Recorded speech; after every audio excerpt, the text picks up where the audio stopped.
Comme je vous l'ai expliqué dans la vidéo consacrée à Hamza Attou, le soir du 13 novembre, Salah Abdeslam, qui faisait donc partie des commandos, cherche à fuir la France et à rejoindre la Belgique.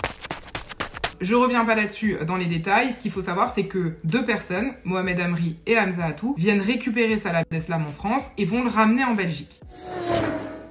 Une fois le trio revenu en Belgique, Mohamed Amri rentre chez lui et donc Salah Abdeslam se retrouve seul avec Hamza Attou. Et selon Hamza Attou, Salah Abdeslam lui aurait demandé à ce moment-là d'appeler Ali Oulkadi, qui est un très bon ami de son frère, pour que ce dernier les rejoigne. Hamza Attou va appeler Ali Oulkadi et va lui dire « rejoins-moi à tel endroit ». Ali Oulkadi expliquera à l'audience que lui, il n'a pas trouvé ça plus surprenant qu'autre chose, puisque Hamza Attou était connu pour faire du trafic de stupéfiants et Ali Oulkadi était lui un consommateur. Bref, lorsqu'Ali Oulkadi arrive, il voit Hamza Attou et découvre que Salah Abdeslam est là lui aussi.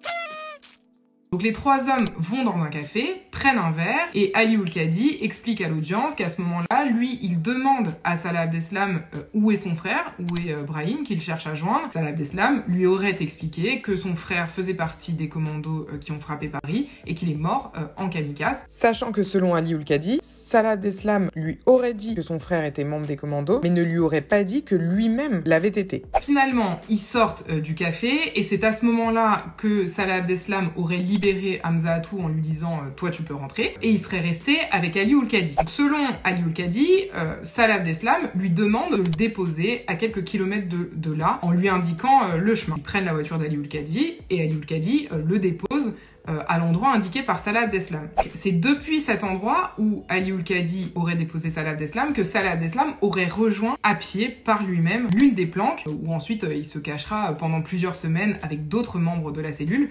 Ça vaut à Ali Oulkadi d'être poursuivi pour recel de malfaiteurs terroristes, ce qui lui fait encourir 6 ans d'emprisonnement. Mais en réalité, Ali Oulkadi ne risque pas 6 ans d'emprisonnement, il risque 20 ans de réclusion criminelle parce qu'il est également poursuivi pour association de malfaiteurs terroristes. Notamment retenu par l'accusation le fait qu'il ait pu, avec d'autres, regarder des vidéos d'exactions commises par l'État islamique au sein du café Les Béguines, café dont les frères Abdeslam étaient propriétaires. Et donc, lorsque Brahim Abdeslam regardait des vidéos, lui aussi aurait pu en regarder. L'accusation retient également qu'il a accompagné Brahim Abdeslam à l'aéroport en janvier 2015 alors que ce dernier se rendait en Turquie et qu'il est venu le rechercher 10 jours plus tard, sachant qu'en fait Brahim Abdeslam s'est rendu en Syrie, ce qu'Ali Oulkadi affirme avoir ignoré. Au procès 13, Ali Oulkadi est assisté par 2 avocates françaises, Judith Lévy et Marie Dosé. Voilà, cette vidéo est terminée. Si vous avez des questions, n'hésitez pas à les poser, à les laisser en commentaire et on se retrouve très vite pour une nouvelle vidéo.